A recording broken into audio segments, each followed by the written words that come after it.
Hello friend, CGPSC hand written notes की YouTube channel में आप सभी का बहुत बहुत स्वागत है। चलिएगा, जो हम लोग का क्षत्रिय सहायक शिक्षक बैच के अंतर्गत हम लोग जो बाल विकास के जो आपके सिलेबस उसके टॉपिक को हम लोग जो लुसेंट की बाल विकास छोटी वाली बुक आती है उससे कर रहे थे। देखिए, बुक आपका सीटेट का बुक रहता है, इसमें आप पढ़ेंगे तो आपको पूरा पढ़ना पड़ जाता है, सिलेबस ढूंढना पड़ जाता है। तो हम लोग क्या किए हैं, जो आपके सीजीटेट के लिए सीजीटेट बोलता हूँ, आपका सहायक शिक्षक और शिक्षक के लिए जो आपका सिलेबस है उसके अनुसार हम लोग एक एक चैप्टर का जो आपके लिए महत्वपूर्ण क्वेश्चन उसको कर रहे थे।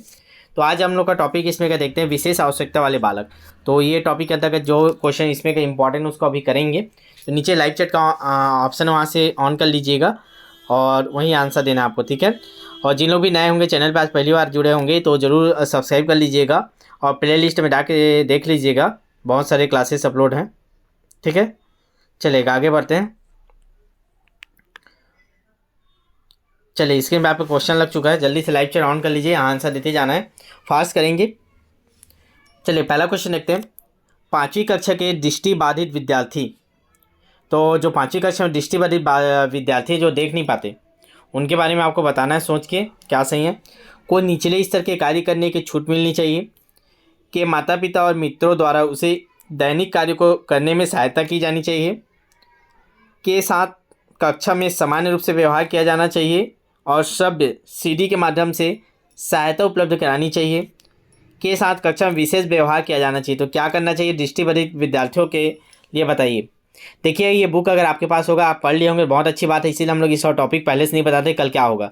आप डायरेक्ट यहाँ टेस्ट दीजिए, अगर आप पढ़ चुके तो देखिए आपके पढ़े हुए हैं उसके बाद आपके कितने क्वेश्चन सही होते हैं। और अगर आपके पास ये बुक नहीं है तो आप फिर टेंशन फ्री होकर आराम से देखिए, पढ़िए और तैयार कर लीजिए। इसी में आपके जितने सिलेबस है वो आपका हो रहा है, ठीक है। ये लगभग 6वां क्लास है, तो अभी तक 1 से 5 नहीं देख लीजिएगा, प्ले लिस्ट में आपको लुसेंट बाल विकास करके मिल जाएगा ना, ठीक है। चलेगा, आगे बढ़ते हैं। तो इसका आंसर क्या हो जाएगा, जल्दी से बताइए। बिल्कुल सही जवाब, ऑप्शन नंबर सी इसका सही आंसर है। समान रूप से व्यवहार करना है हमको, ठीक है। किसी भी बच्चे के साथ अलग से व्यवहार नहीं करना है, कोई विशेष प्रकार का समान व्यवहार उनके साथ भी करना है, दृष्टिबाधित छात्रों के साथ, और उनको श्रव्य सीडी के माध्यम से सहायता उपलब्ध करानी चाहिए, ठीक है। चलिए, क्वेश्चन नंबर दूसरा देखते हैं। कक्षा 5 के न्यून दृष्टि वाले बालकों को क्या करना चाहिए, बताना है, ठीक है। ठीक है, इसका भी आंसर वही होगा, कक्षा में समान रूप से बर्ताव करना चाहिए, आईडियो सीडी के जरिए सहायता प्रदान करनी चाहिए। ऑप्शन नंबर सी सही जवाब है। नेक्स्ट क्वेश्चन, इसको बताइएगा। निम्न में कौन सी मानसिक मंदता की विशेषता नहीं है मतलब बोला है ना, जिसकी बुद्धि लब्धि आईक्यू का 25 से 70 के मध्य होना, धीमी गति से सीखना एवं दैनिक जीवन की क्रियाओं को नहीं कर पाना, वातावरण के साथ अनुकूलन में कठिनाई होना, अंतर्वैयक्तिक संबंधों का कमजोर होना। चलिए, जल्दी से बता दीजिए इसका सही आंसर क्या होगा, कौन सा विशेषता नहीं है बोला है, मतलब जो गलत होगा उसको बताइएगा। तो देखिए, ऑप्शन नंबर ए गलत है, ठीक है। तो इसका सही आंसर ए आ जाएगा, बुद्धि लब्धि 25 से 70 के बीच नहीं होता। बाकी ये तीनों आपका सही है। मानसिक मंदता बच्चों के लिए, धीमी गति से सीखते हुए, दैनिक जीवन की क्रियाओं को नहीं कर पाते उन लोग, वातावरण के साथ अनुकूलन में कठिनाई होता उनको, अंतर्व्यक्तिक संबंधों का कमजोर होना, ठीक है। चलिए, क्वेश्चन में चौथा देखेंगे। अधिगम की नियोग्यता का लक्षण है, बताइएगा क्या सही है। भागने की प्रवृत्ति होना, अशांत ऊर्जावान और विध्वंसक होना, अवधान एकाग्रता संबंधित बाधा या विकार, अभिप्रेरणा का अभाव। तो जल्दी से बता दीजिएगा, अधिगम की नियोग्यता का लक्षण क्या है इनमें से। बिल्कुल सही जवाब, इसका सही आंसर ऑप्शन नंबर सी, अवधान एकाग्रता संबंधित बाधा या विकार होना, ठीक है। अगर आप एकाग्र नहीं हो पा रहे पढ़ाई लिखाई में तो आपका अधिगम में नियोग्यता के अंतर्गत आता है, इसीलिए आपको एकाग्र होकर भी क्लास देखना रहता है। तो आप लोग सब काम को निपटा लिया करें 9 बजे तक और ज़रूर एकाग्र होकर बैठ जाया करें, ठीक है। जिन लोग भी हमारा बैच नहीं ज्वाइन किया, अभी भी आपको समय है ना, मैं बार बार बोलता हूँ, आप लोग अभी भी लेट नहीं हुए, हमारे से अगर जुड़ के तैयारी कराओगे ना तो आपको पूरा कंप्लीट तैयारी होगा, एकदम परफेक्ट, एक एक चैप्टर वाइज आपको पता चलेगा आपकी स्थिति परिस्थिति क्या है, ठीक है। देख लीजिएगा, बैच का डिटेल जरूर ले लीजिएगा जिन लोग भी नए होंगे। निम्न में कौन सा कथन किसी व्यक्ति के मानसिक स्वास्थ्य को उत्तम रूप से प्रदर्शित करता है, जो मानसिक स्वास्थ्य को उत्तम रूप से प्रदर्शित करता है, कौन सा बताइएगा। पूर्ण अभिव्यक्ति, संगतिकरण और सामान्य लक्षण की ओर निर्देशन, मानसिक विकारों का नहीं होना, व्यक्तित्व के विकारों से मुक्ति, उपयुक्त में से सभी। चलिए, बता दीजिएगा जल्दी से। बिल्कुल सही जवाब, ऑप्शन नंबर ए, पूर्ण अभिव्यक्ति, संगतिकरण और सामान्य लक्षण की ओर निर्देशन, ठीक है। ये हमारा सही आंसर है। चलिए, नेक्स्ट क्वेश्चन है, क्वेश्चन नंबर 6। शारीरिक नियोग्यता वाले व्यक्ति के लिए निम्न में कौन सी युक्ति रक्षा तंत्र में सबसे संतोषजनक होगी?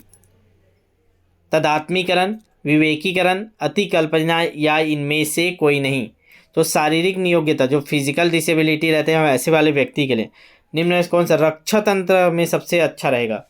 क्या उनके लिए रक्षा तंत्र काम करेगी, ये बताना है आपको। जिसका सही आंसर है ऑप्शन नंबर सी, अतिकल्पना।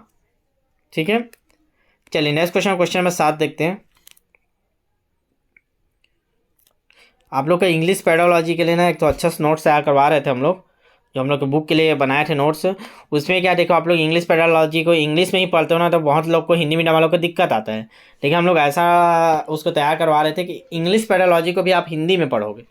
ठीक है, हिंदी के माध्यम से, हिंदी प्लस जो इंग्लिश के टेक्निकल वर्ड रहेंगे उसके इंग्लिश में आपको बताएंगे, बाकी को हिंदी में। ठीक है, देख रहे हैं व्यवस्था हो जाएगा तो आपके यूट्यूब में होगा या फिर बैच में आपको कराएंगे उसको। ठीक है, इंग्लिश पेडोलॉजी का बाकी नोट्स तैयार होने वाला है, तो उसका भी जल्दी क्लास आएगा, तो तैयार रहिएगा। जिन लोग भी चैनल को सब्सक्राइब नहीं है सब्सक्राइब कर लीजिएगा, बैच से नहीं जुड़े बैच में जुड़ जाइएगा। ठीक है, चलिएगा। कमजोर वर्ग कमजोर वर्ग के बालक से तात्पर्य क्या है? ऐसे अभिभावकों के बालक से जिनकी वार्षिक आय कम है, ऐसे अभिभावकों के बालक से जो वंचित वर्ग में आते हैं। मतलब कमजोर वर्ग किसको बोलते हैं, इसको बताना है आपको, वीकर सेक्शन के अंतर्गत कौन सा आता है। ऐसे अभिभावकों के बालक जो गरीबी रेखा के नीचे की सीमा में आते हैं, ऐसे अभिभावकों के बालक जो सरकार द्वारा निर्धारित न्यूनतम सीमा की वार्षिक आय की सीमा से नीचे वर्ग में आते हैं, तो किसको बोलते हैं, वीकर सेक्शन। अभी हमारे EWS चलता है इकोनॉमी वीकर सेक्शन, यहाँ पे वीकर सेक्शन कमजोर वर्ग की बात किया है, तो क्या आएगा इसका सही आंसर ऑप्शन नंबर डी, ऐसे अभिभावकों के बालक से जो सरकार द्वारा निर्धारित न्यूनतम सीमा की वार्षिक आय की सीमा से नीचे के वर्ग में आते हैं, उनको क्या बोलते हैं हम लोग, कमजोर वर्ग या वीकर सेक्शन बोलते हैं। ठीक है, वीकर सेक्शन। चलिए आगे बोलते हैं, क्वेश्चन नंबर 8वां देखते हैं। जन्म के समय लगी चोट या भ्रूण क्षति की वजह से आई मानसिक मंदता को क्या कहते हैं?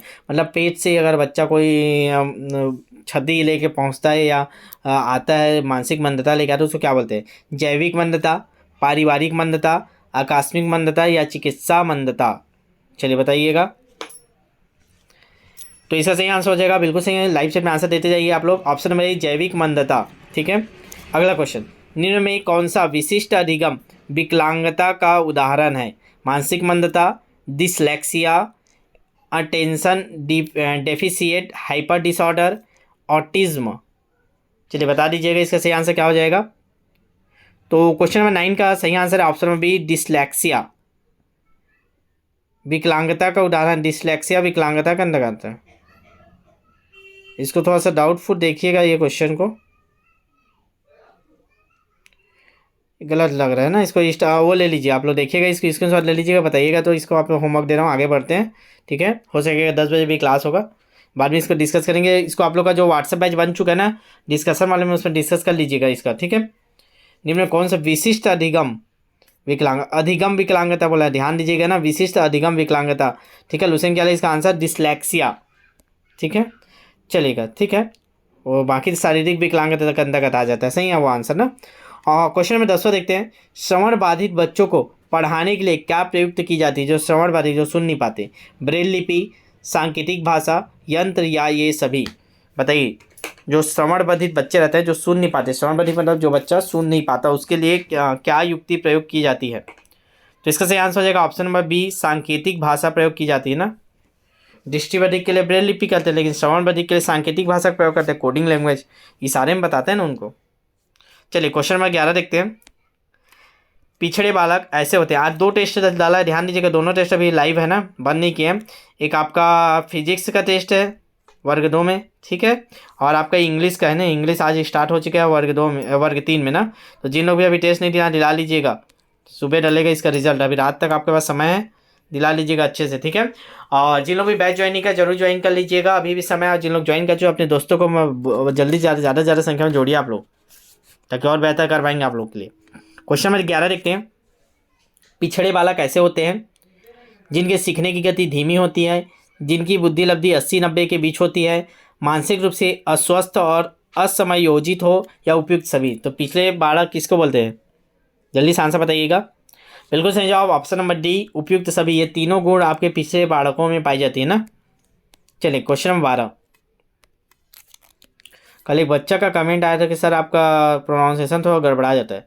तो भैया आप प्रोनाउंसिएशन पे ध्यान मत दीजिए, आपको जो करा रहे हैं उस पर कंटेंट में ध्यान दीजिए, आंसर क्वेश्चन पे ध्यान दीजिए। आपको प्रोनाउंसिएशन के पीछे क्यों भाग रहे हो आप लोग? ठीक है, इसीलिए आपको इंग्लिश से क्लास नहीं कराता। तो प्रोनाउंसिएशन गड़बड़ हो जाते तो आप लोग कमेंट करने लग जाते हो। तो आपको प्रोनाउंसिएशन से मतलब नहीं होना चाहिए, आपको समझ में आना चाहिए। हाँ, नहीं समझ में आ रहा है तो उसको बोलिए। ठीक है, देखते हैं। इसीलिए मैं अभी इंग्लिश का आपका क्लास नहीं करा रहा हूँ। अगर कोई टीचर मिल जाए कराएंगे, नहीं तो नहीं कराएंगे भाई।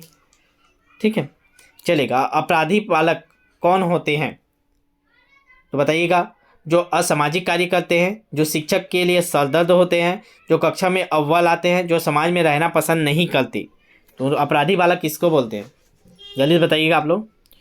देखिए, आप लोग का जो 500-600 रुपये फीस लेते हैं ना, उसमें आप बोलोगे प्रोफेशनल रूप से टीचर रखो, तो कहाँ से रख पाएंगे भैया? उन लोग तो सिर्फ चार, जब तक एक बच्चे से 4,000-5,000 रुपये नहीं लेंगे टीचर नहीं रख पाते। तो इसीलिए हम लोग कोशिश करते हैं, हम ही लोग जितना करवा पा रहे हैं आपको करा देते हैं। प्रोनाउंसिएशन के पीछे मत भागिए आप लोग। ठीक है, इंग्लिश पेडालॉजी का करवा दूंगा मैं अच्छे से, बस प्रोनाउंसिएशन के पीछे मत भागिएगा। बाकी आप लोग को भी सहयोग करना रहता है, आप लोग सहयोग करेंगे तब तो क्लास करा पाएंगे ना। 500 रुपये आपको ले रहे हैं कि एक बैच का, तो ये आपका 10 महीने भी चला तो 50 रुपये तो महीना पड़ा। 50 रुपये महीना में आपको तो पहली क्लास के बच्चों का ट्यूशन भी नहीं मिलता। अब आपका पूरा हफ्ते के 6 दिन करा रहे हैं। इस चीज़ को समझना रहता है। आपको क्वालिटी एजुकेशन दे हम लोग, आप लोग के लिए कुछ अच्छा करना चाह रहे हैं, इसलिए हम लोग 50 रुपये महीना में पढ़ा दे रहे हैं आपको। 50 रुपये भी नहीं पड़ा है। अभी जिन लोग अगस्त 2022 से जुड़े हैं उनको 20 रुपये 30 रुपये महीना पड़ा होगा एक बैच का। 20 रुपये महीने में आपको एक दिन के 1 रुपये भी नहीं पड़ रहा है। ये सबसे बेस्ट रणनीति। अगर आप जिन लोग तैयारी कर रहे हो उनको पता चल रहा होगा, अगर आप पढ़ के टेस्ट दिला रहे हो, रिजल्ट देख रहे हो, उसके बाद सुधार कर रहे हो ना, तो उससे बेस्ट कहीं तैयारी नहीं है। अगर आप उसको नहीं समझ पाए ना, तो समझ में नहीं आ रहा बोल के फिर नहीं हो सकता कुछ आपका। चलिए, तो इसको बता दीजिए 12वां का आंसर क्या होगा? ऑप्शन नंबर ए, जो असामाजिक कार्य करते हैं उसको आपराधिक बालक कहते हैं ना। चलिए क्वेश्चन नंबर 13 देखते हैं। दृष्टि दोष से युक्त बालकों को आकृतियों का ज्ञान देना चाहिए। कैसे आकृतिक ज्ञान देना चाहिए? जो दृष्टि बधिर है, जो देख नहीं पाता, उनको मौखिक आख्यान द्वारा, त्रिआयामी आकृतियों के स्पर्श के द्वारा, क्षेत्र के भ्रमण के द्वारा, उपयुक्त में से कोई नहीं। तो बताना है जो बच्चे देख नहीं सकते उनको कोई आकृति आपको समझाना है, तो कैसे बताएंगे कि ये समोसा है, तिकोना है?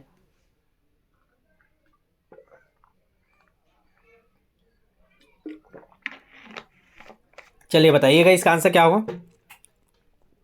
बिल्कुल सही जवाब। इसका आंसर ऑप्शन नंबर बी, त्रिआयामी आकृतियों के स्पर्श द्वारा। ठीक है, स्पर्श करा कर उनको हमको आकृतियों का ज्ञान देना रहता है। चलिए नेक्स्ट क्वेश्चन करते हैं। Question number 14। कम गति से सीखने वाले बालकों की मुख्य विशेषता होती है। उनमें किसी न किसी प्रकार की अक्षमता होती है जो उनके ज्ञानार्जन व शैक्षणिक उपलब्धि को प्रभावित करती है।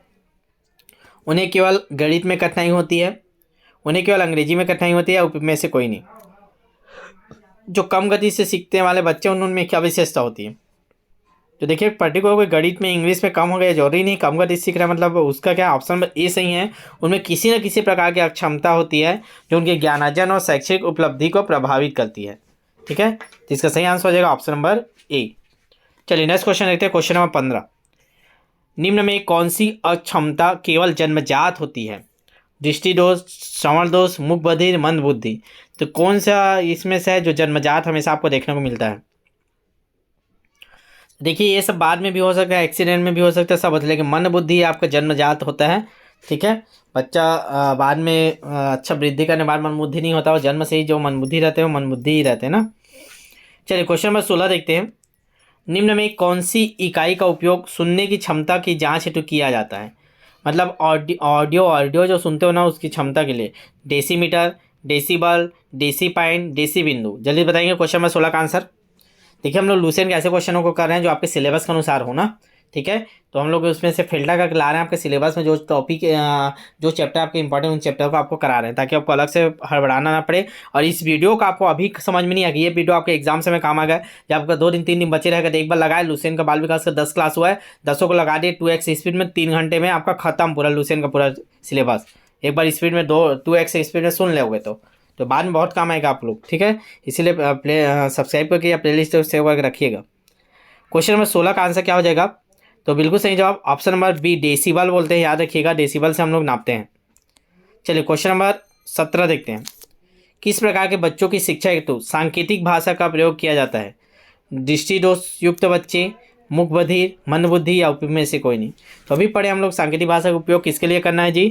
तो बिल्कुल सही जवाब ऑप्शन नंबर बी, मूक बधिर बच्चों के लिए। ठीक है, चलिए क्वेश्चन नंबर 18 देखते हैं। शिक्षा शास्त्र का वह प्रकार जिसमें विशिष्ट शिक्षा की आवश्यकता होती है। विशेष लोगों को शिक्षा दी जाती है, विकलांग व्यक्तियों को शिक्षा दी जाती है, बुद्धिमान व्यक्तियों को दी जाती है, स्थानीय मुखिया द्वारा स्थापित किया जाता है। तो विशिष्ट शिक्षा की आवश्यकता किसको होती है? जल्दी से बताएंगे। तो इसका सही आंसर क्या है? तो इसका सही आंसर ऑप्शन नंबर बी, विकलांग व्यक्तियों को जो शिक्षा दी जाती है उसको हम लोग विशिष्ट शिक्षा के अंतर्गत रखते हैं। क्वेश्चन नंबर 19 करते हैं। निम्नलिखित में कौन सा संकेत बच्चों में दृष्टिबाधिता की समस्या सूचित करता है? दिशा निर्देश के अनुसरण में समस्या करती है, उदासी, ठोकर लगने का भय, दूरी मापने में असमर्थता। इन चारों में से कौन सा दृष्टिबाधित की समस्या को दर्शा रहा है? दृष्टिबाधित को क्या समस्या होता है ये बताना है। तो इसका सही आंसर हो जाएगा ऑप्शन नंबर ए, दिशा निर्देश के अनुसरण में समस्या। ठीक है, तो जो दिशा निर्देश आप देते हैं उसका अनुसरण नहीं कर पाते बच्चे, तो इससे पता चलता है कि उनमें दृष्टिबाधित का कुछ दोष है। ठीक है, चलिए क्वेश्चन नंबर 20 देखते हैं। वाक बाधित बच्चों को प्रदर्शित किया जा सकता है, जो बोल नहीं पाते उनको कक्षा में अपने विचार को प्रदर्शित करने के लिए प्रोत्साहित करके, सही ध्वनि के उच्चारण के लिए सहायता करके, उनके द्वारा कथित गलतियों को सुनने में सहायता करके, मूल्यांकन के लिए विशेषज्ञ के पास भेजकर। तो जो वाक बाधित बच्चे जो बोल नहीं पाते उनके बारे में सोच के आपको बताना है इस क्वेश्चन का आंसर। तो क्या कर सकते हैं? बिल्कुल सही जवाब ऑप्शन नंबर ए, कक्षा में अपने विचार को प्रदर्शित करने के लिए प्रोत्साहित करके। ठीक है, नेक्स्ट क्वेश्चन करते हैं, क्वेश्चन नंबर 21। चलिएगा आगे करेंगे। क्वेश्चन नंबर 21 देखते हैं। मंद अधिगमकर्ता जिसकी शैक्षिक उपलब्धि सामान्य योग्यता से कम रह जाती है उसको क्या कहते हैं? पिछड़े, विशेष, बाल अपराधी, मानसिक रूप से कमजोर। ठीक है, तो मंद अधिगमकर्ता जिनकी शैक्षिक उपलब्धि सामान्य योग्यता से कम रह जाती है उनको क्या बोलते हैं जी? इसका सही आंसर है ऑप्शन नंबर ए, पिछड़े या बैकवर्ड बोलते हैं। ठीक है, चलिए नेक्स्ट क्वेश्चन करते हैं। क्वेश्चन नंबर 22 आपकी स्क्रीन पे दिखाई दे रहा है। मानसिक रूप से स्वस्थ अध्यापक की विशेषता क्या है? तो मानसिक रूप से जो स्वस्थ रहेगा वह संवेदनात्मक रूप से संतुलित है, उसे अपने विषय का गहन ज्ञान है, वह अत्यधिक संवेदनशील है, उसे सख्त अनुशासन पसंद है। तो जो स्वस्थ अध्यापक होता है उसकी क्या विशेषता होता है ये बताना है आपको। तो जल्दी से इसका आंसर बताइएगा। क्वेश्चन नंबर 22 का आंसर क्या होगा? मानसिक रूप से स्वस्थ अध्यापक की विशेषता क्या है? तो बिल्कुल सही जवाब ऑप्शन नंबर ए, वह संवेदनात्मक रूप से संतुलित होता है, और यही संतुलित हमको अपने भी जीवन में चाहिए ना। चलिए क्वेश्चन नंबर 23 करेंगे। जब एक शिक्षिका दृष्टिबाधित शिक्षार्थी को कक्षा के अन्य शिक्षार्थियों के साथ सामूहिक गतिविधियों में शामिल करती है तो वह क्या करे बताइएगा? कक्षा के लिए सीखने की बाधा उत्पन्न कर रही है, समावेशी शिक्षा की भावना के अनुसार कार्य कर रही है, सभी शिक्षार्थियों में दृष्टिबाधित शिक्षार्थी के प्रति सहानुभूति विकसित करने में मदद कर रही है, दृष्टिबाधित शिक्षार्थी पर संभवतः तनाव बढ़ा रही है। देखिए वो तनाव तो नहीं बढ़ा रही, बाधा भी उत्पन्न नहीं कर रही, तो दोनों में से क्या होगा जल्दी बता दीजिए। दो दृष्टिबाधित को उनको एक साथ सामान्य बच्चों के साथ मिला दे तो स्वाभाविक सी बात है ऑप्शन नंबर 20 का सही आंसर है समावेशी शिक्षा। इसी को तो बोला जाता है, जो विशेष आवश्यकता वाले बच्चे उनको भी सामान्य बच्चों के साथ पढ़ाना समावेशी शिक्षा के अंतर्गत आता है। ठीक है, चलिए नेक्स्ट क्वेश्चन, क्वेश्चन नंबर 24 करते हैं। एक शिक्षिका अपने शिक्षण में दृश्य श्रव्य सामग्रियों और शारीरिक गतिविधियों का प्रयोग करती है क्योंकि वे शिक्षक को आराम देते हैं, वे प्रभावी आकलन को सुगम बनाते हैं, वे शिक्षार्थियों की वैविध्य उपलब्ध कराते हैं, इनमें अधिकतम इंद्रियों का उपयोग सीखने को संवर्धित करता है। तो बता दीजिएगा जल्दी से सही आंसर इसका। एक शिक्षिका अपने शिक्षण में दृश्य श्रव्य सामग्रियों का उपयोग कर रही है तो क्या कर रही है? क्या है इसका सही आंसर? बिल्कुल सही जवाब ऑप्शन नंबर डी, इनमें अधिकतम इंद्रियों का उपयोग सीखने को संवर्धित करता है। आप जितने ज़्यादा इंद्रियों का उपयोग करेंगे, इसीलिए आपको ये बोलता हूँ। देखिए आप इसमें क्या करो, देख भी रहे हो, दिमाग भी लगा रहे हो, सुन भी रहे हो, तो ये आपका ज़्यादा इफेक्टिव रहेगा जितना आप बुक पढ़ोगे। बुक में अगर लुसेंट के क्वेश्चन होकर केवल आप देखते रहते हो और पढ़ के आंसर लगाते हो, लेकिन इसमें आप देख भी रहे हो, सुन भी रहे हो और समझ भी रहे हो और दिमाग लगा के आंसर भी कर रहे हो, टाइप भी कर रहे हो। ठीक है, लाइव चैट में टाइप भी कर रहे हो। ठीक है, तो जितना ज़्यादा हमारा इंडिया यूज़ होगा उतना ज़्यादा बेनिफिट मिलता है हम आपको किसी भी चीज़ को करने में। ठीक है, चलिए क्वेश्चन नंबर 25 देखते हैं। श्रवण हाथ से ग्रसित बच्चे कक्षा में किन मुख्य नैसक्य कुंठा का सामना करते हैं? दूसरों के साथ संप्रेषण करने तथा सूचनाओं को बांटने में अक्षमता, दूसरे विद्यार्थियों के साथ परीक्षा देने में अक्षमता, प्रस्तावित पाठ्यपुस्तक को पढ़ने की अक्षमता, खेलकूद में भागीदारी निभाने में अक्षमता। चलिए बताइएगा। इसका सही आंसर ऑप्शन नंबर ए, दूसरों के साथ संप्रेषण करने में उनको समस्या होती है, सूचनाओं को बांटने में अक्षमता होती है उनमें। ठीक है, जो श्रवण हाथ से ग्रसित बच्चे होते हैं। क्वेश्चन नंबर 26 करते हैं।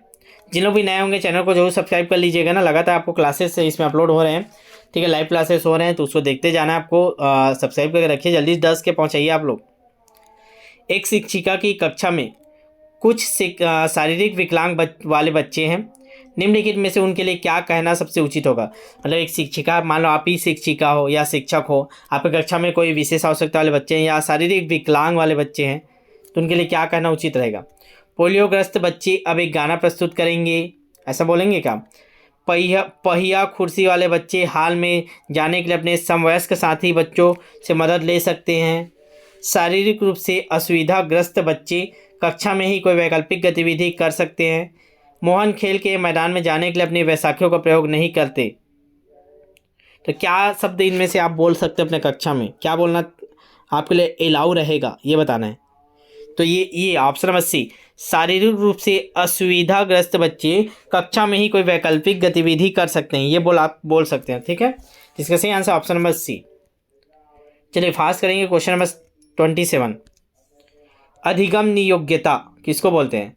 समुचित निवेश के साथ सुधार योग्य नहीं होती, एक स्थिर अवस्था है, एक चर अवस्था है, जरूरी नहीं कि कार्य पद्धति की हानि करे। तो अधिगम नियोग्यता किसको बोलते हैं, जल्दी से आपको बताना है। तो इसका सही आंसर हो जाएगा ऑप्शन नंबर सी, एक चर अवस्था है। ठीक है, क्योंकि उसको दूर कर सकते हैं, जरूरी नहीं वो फिक्स रहे, इसलिए चर मानते हैं उसको। क्वेश्चन नंबर 28 देखते हैं। निम्न में कौन सा भूलने का सिद्धांत है?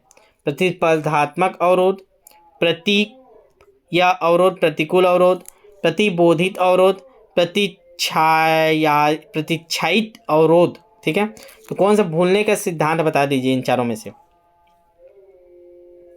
जिसका सही आंसर हो जाएगा ऑप्शन बी, प्रतीप या प्रतिकूल अवरोध। ठीक है, चलिए नेक्स्ट क्वेश्चन नंबर 29 देखते हैं। निम्नलिखित में से मानसिक विकार के लक्षणों को सभी दर्शाते हैं। तो मानसिक विकार के लक्षणों को सभी दर्शाते, सिवाय एक नहीं दर्शाता, बाकी 3 दर्शाते हैं, आपको बताना है। भग्नाशा या निराशा को बोलते हैं ना, भग्नाशा याद रखिएगा। तनाव के, संबंध के, चिंता के, इसमें से एक कौन सा गलत है? बाकी सभी आपके मानसिक विकार को दर्शाएगा। तो इसका सही आंसर क्या हो जाएगा जी? बिल्कुल सही, जो ऑप्शन नंबर सी, संबंध कोई विकार नहीं है। संबंध के अलावा ये निराशा, तनाव, चिंता, ये सभी आपके मानसिक विकार को दर्शाते हैं या उसके लक्षण है ना। चलिए क्वेश्चन नंबर 30 देखते हैं। मानसिक स्वास्थ्य के नियमों को खोजना और उन्हें बनाए रखना अध्ययन के केंद्र बिंदु है। यह कथन किसका बताना है? मानसिक स्वास्थ्य के नियमों को खोजना और उन्हें बनाए रखना, बताइए। सैफर का है, हैडफील्ड, ड्रेवर, लेडेल, किसका कथन है आपको बताना है? मानसिक स्वास्थ्य के नियमों को खोजना और उन्हें बनाए रखना अध्ययन का केंद्र बिंदु है, ये कौन बोला है? तो इसका सही आंसर हो जाएगा, जल्दी से बताइए आप लोग। और बिल्कुल सही, जो ऑप्शन नंबर सी, ड्रेवर। ठीक है, चलिए क्वेश्चन नंबर 31 देखते हैं। भाषा और बोधन से संबंध विकार है। भाषाघात, चलाघात, पठन वैकल्य, वाक संबंध रोग। तो भाषा और बोधन से संबंधित कौन सा विकार है, जल्दी से बताना है आपको। तो इसका सही आंसर हो जाएगा ऑप्शन नंबर ए, भाषाघात। ठीक है, चलिए क्वेश्चन नंबर 32 देखते हैं। निम्नलिखित में कौन सा विकासात्मक विकार का उदाहरण नहीं है? न्यून अवधान सक्रिय विकार, आत्मविमोह, प्रमस्तिक घात, पर अभिघातजव्य तनाव। तो आपको बताना है कौन सा विकासात्मक विकार का उदाहरण नहीं है। इसका सही आंसर है ऑप्शन नंबर डी, पर अभिघातक तनाव। ठीक है, चलिए क्वेश्चन नंबर 33 देखते हैं। निम्नलिखित में से समस्या समाधान को क्या बाधित नहीं करता? निर्धारण, अंतर्दृष्टि, मानसिक प्रारूपता, मोर्चाबंदी। तो इसमें से कौन सा आपका समस्या समाधान को बाधित नहीं करता, ये बताना है आपको। क्वेश्चन नंबर 33 का आंसर करेंगे, बिल्कुल सही जवाब ऑप्शन नंबर बी, अंतर्दृष्टि। ठीक है, चलिए नेक्स्ट क्वेश्चन, क्वेश्चन नंबर 34। शिक्षार्थियों को सबसे कम प्रतिबंध विद्यालय वातावरण में रखने के माध्यम से विद्यालय, देखिए ध्यान से पढ़िएगा क्वेश्चन तब समझ में आएगा, बड़ा क्वेश्चन है। शिक्षार्थियों को सबसे कम प्रतिबंधित विद्यालय वातावरण में सबसे कम प्रतिबंधित वाले विद्यालय में आपको रखना है किसको, बच्चों को। तो उसके माध्यम से क्या करता है विद्यार्थी, लड़कियों और अलाभान्वित वर्गों के लिए शैक्षणिक अवसरों को समान करता है, वंचित वर्ग के बच्चों के जीवन को सामान्य करता है, जो इन बच्चों के समुदाय और अभिभावक के साथ विद्यालय के संबंध को बढ़ा रहा है, विज्ञान मेला और प्रश्नोत्तरी जैसे गतिविधियों में अलाभान्वित वर्ग के बच्चों को भागीदार बनाता है, दूसरे बच्चों को संवेदनशील बनाता है कि वे अलाभान्वित बच्चों को दबाएं नहीं और उन्हें नीचा ना दिखाएं। तो इसका सही आंसर क्या होगा 34 का, बताइए। कम प्रतिबंधित विद्यालय रहेगा तो क्या करता है, तो इसका सही आंसर ऑप्शन नंबर डी, दूसरे बच्चों को संवेदनशील बनाता है कि वे अलाभान्वित बच्चों को दबाएं नहीं, उन्हें नीचा ना दिखाएं। ठीक है, चलिए क्वेश्चन नंबर 35 देखते हैं। निम्नलिखित में कौन सा उपागम अशांतकारी व्यवहार संबंधित विकार वाले बच्चों के साथ व्यवहार करने के लिए बच्चों को उसके आसपास के लोगों और सामाजिक संस्थाओं के साथ अंतःक्रिया करने का सुझाव देता है? मनोगत्यात्मक, पर्यावरणीय, जीव वैज्ञानिक, व्यवहारवादी। तो जल्दी से इसका आंसर बताइएगा। बिल्कुल सही जवाब ऑप्शन में भी पर्यावरणीय। ठीक है, चलिएगा अगला क्वेश्चन बढ़िया इंपॉर्टेंट है, ध्यान से बताइएगा। जिन बालकों की बुद्धि लब्धि खाली स्थान है साधारणतः उन्हें मानसिक न्यूनता ग्रसित की श्रेणी में रखते हैं। तो कितना होना चाहिए, किस रेंज में बताइए, 70 से कम, 70 से ऊपर, 80 से 100 के बीच, इनमें से कोई नहीं। तो आपको मानसिक न्यूनता ग्रसित बच्चा बताना है। तो इसका सही आंसर है ऑप्शन नंबर ए, 70 से कम। ठीक है, चलिए नेक्स्ट क्वेश्चन 37 देखते हैं। निम्न में कौन सा पिछड़ेपन का कारण नहीं है? सामान्य बुद्धि का भाव, शारीरिक दोष, विशिष्ट पिछड़ापन, स्वस्थ वातावरण। तो कौन सा कारण नहीं है बोला है, तो भाई स्वस्थ वातावरण तो ही कारण रहेगी, इसका ऑप्शन नंबर डी सही है। ठीक है, चलिए फास्ट करेंगे, क्वेश्चन नंबर 38 कर रहे हैं। निम्नलिखित में कौन सा भूलने का कारण नहीं है? मानसिक द्वंद्व, पुनरावृत्ति का भाव, सीखने का मात्रा, शिक्षकों की योग्यता। तो किस कारण आप भूलते नहीं हैं ये बताना है आपको। तो इसका सही आंसर होगा ऑप्शन नंबर डी, शिक्षकों की योग्यता से आपका भूलने का कोई लेना देना नहीं रहता।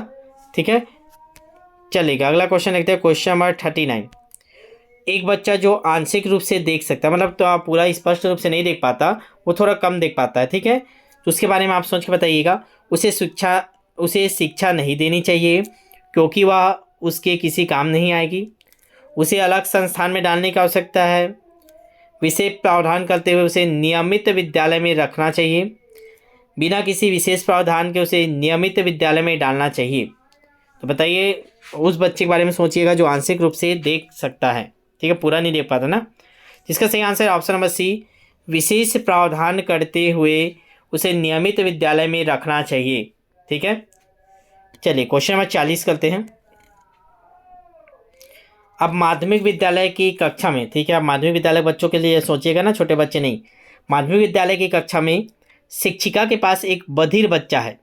उसके लिए महत्वपूर्ण है कि विद्यालय सलाहकार से कहें कि वे बच्चे के अभिभावकों से बात करें तथा उसे अपने बच्चे को विद्यालय से हटाने के लिए कहें। वह बच्चे को उस स्थान पर बैठाए जहाँ से वह शिक्षिका के होंठ तथा चेहरे के भाव को साफ तौर पर देख सके। उसके प्रति संकेत करें कि वह बच्चा बार बार नहीं कर पा रहा है। बच्चे को डांट फटकार कर उसे अलग स्थान पर बैठा। डांट फटकार तो गलत ही हो गया, बच्चों को डांटना नहीं रहता ना। ठीक है, चलेगा। तो इन तीनों ऑप्शन में से बताइए क्या करना चाहिए आपको, जो एक बधिर बच्चा है। तो इसका सही आंसर हो जाएगा ऑप्शन नंबर बी, वह बच्चे को उस स्थान पर बैठाना चाहिए जहाँ से शिक्षिका के होंठ और चेहरे को देख सके और समझ पाए। ठीक है, कई लोग लिप लिप्सिंग करते हैं ना, ठीक है, तो देख के समझ जाते हैं क्या बोल रहे हैं। ठीक है, चलिए नेक्स्ट क्वेश्चन, क्वेश्चन 41 करते हैं। शिक्षण हेतु मानसिक उद्देलन प्रतिमान का प्रयोग निम्न में से किसके सुधार हेतु किया जाता है? समझ के सुधार हेतु, अनुप्रयोग हेतु, सृजनात्मकता हेतु, समस्या समाधान हेतु। तो आपको बताना है शिक्षण हेतु मानसिक उद्देलन प्रतिमान का प्रयोग निम्न में से किसके सुधार हेतु किया जाता है? जिसका सही आंसर हो जाएगा ऑप्शन नंबर सी, सृजनात्मकता। जिन लोग नए देख रहे होंगे ध्यान दीजिएगा, आपको चैनल को सब्सक्राइब करके रखना है और प्लेलिस्ट में देखिएगा, पूरा सिलेबस आपको मिल जाएगा। बहुत सारे क्लासेस अपलोड है हम लोग के, सीजी टेट के समय से भी क्लास अपलोड है, तो एक बार जरूर चेक कीजिएगा क्या क्या आपके लिए मिल सकता है। जो भी आपको मिलेगा इंपॉर्टेंट चीज़ ही हम लोग इसमें डालते हैं ना, तो देख लीजिएगा। जिन लोग भी नए होंगे प्लेलिस्ट में भरपूर क्लासेस हैं। और साथ में आप लोग जिन लोग भी बैच ज्वाइन नहीं किए अभी तक जरूर ज्वाइन कीजिएगा। बैच ज्वाइन करने से आपको बहुत बेनिफिट मिलेगा, इसकी गारंटी दे सकता हूँ मैं आपको, ठीक है। तो समय अभी भी है, बैच जरूर ज्वाइन कीजिए। चलिएगा अगला क्वेश्चन देख लेते हैं। 42, पिछड़े बच्चों के लिए शैक्षिक लब्धि की अवधारणा किसने दी है? गार्डन ने, सोनेल ने, बर्टन हॉल ने, सीरियल बर्ट ने। तो बताना आपको पिछड़े बच्चों के लिए शैक्षणिक लब्धि की अवधारणा किसने दी है। जल्दी से इसे आंसर करेंगे। बिल्कुल सही जवाब option number D, serial bird, ठीक है। तो शैक्षणिक लब्धि ना याद रखिएगा, शैक्षणिक लब्धि, बुद्धि लब्धि नहीं बस शैक्षणिक लब्धि, ये सीरियल बर्ट ने दिया है, ठीक है। नेक्स्ट क्वेश्चन, क्वेश्चन नंबर 43 देख लेते हैं। अति संवेदनशील बच्चों को सीखने में मदद करने के लिए निम्नलिखित में से कौन सा तरीका उपयुक्त नहीं है, बोला है ना। जो गलत रहेगा उसको बताइएगा। एक कार्य को छोटे प्रबंधनीय खंडों में तोड़ना, अधिगम के वैकल्पिक तरीकों की पेशकश, उसके दैनिक कार्यक्रम में शारीरिक गतिविधि का समावेश, बेचैन होने पर उन्हें अक्सर फटकार लगाना। तो यही तो गलत है जी, फटकार नहीं लगाना रहता, मैं बार बार बोलता हूँ। तो इसका आंसर हो जाएगा ऑप्शन नंबर डी। चलेगा आगे बढ़ते हैं। क्वेश्चन नंबर 44, दिव्यांग जन अधिकार अधिनियम किस वर्ष आया था? ये आपके टेस्ट बैच में भी ये क्वेश्चन दिया था, इंपॉर्टेंट है। इसके लिए बहुत अलग अलग बताया, क्योंकि इसमें अभी सुधार भी हुआ था बीच में 2013-16 वाला में, ठीक है। एक बार चेक कर लीजिएगा इसको। लेकिन ये लागू कब किया गया था तो इसको बताना है, सीटेट में पूछा गया क्वेश्चन है। क्या इसका सही आंसर बताइए। इसका सही आंसर 2016 में अभी इसको अपडेट की, इसीलिए इसको 16 ले जाते हैं ना, 2016 याद रखिएगा। दिव्यांग जन अधिकार अधिनियम वर्ष 2016, पहले 95 था, ठीक है, 2016 ध्यान दीजिएगा। क्वेश्चन नंबर 45 देखते हैं। बालक के लक्षण, जब वो किसी कार्य पर केंद्रित नहीं कर पाता, आवेगपूर्ण क्रिया करता है, सामाजिक नियमों की परवाह नहीं करता और कुंठा के समय विद्वेष के साथ अनाप शनाप बोलने लग जाता है, ठीक है। बच्चा अनाप शनाप बोलने लग जाता है, तो ये क्या संकेत कर रहा है? अवधान न्यूनता अति सक्रियता विकार के, मंद अधिगमकर्ता सीखने वाले के, मानसिक मंदता, स्मृति लोपन। तो किस कारण बच्चा ऐसा व्यवहार करता है ये आपको बताना था, जल्दी से बताइए। जितने लोग देखते हैं चैनल को सब्सक्राइब करके रखिएगा और लाइक कर दिया करें वीडियो को। और कोई भी दिक्कत रहता है तो आप लोग का जो बैच वाले हैं वो क्वेश्चन को डाल सकते हैं, आपका बैच बन चुका है, उसीलिए आपको बनाए हैं डाउट वाले में। और वेट नहीं करना, सारा आंसर देंगे बोल के, जिसके पास आंसर है तुरंत एक दूसरे का सॉल्यूशन करते जाना वहाँ, ठीक है। चलेगा, इसका सही आंसर ऑप्शन नंबर ए, अवधान न्यूनता अति सक्रियता विकार के।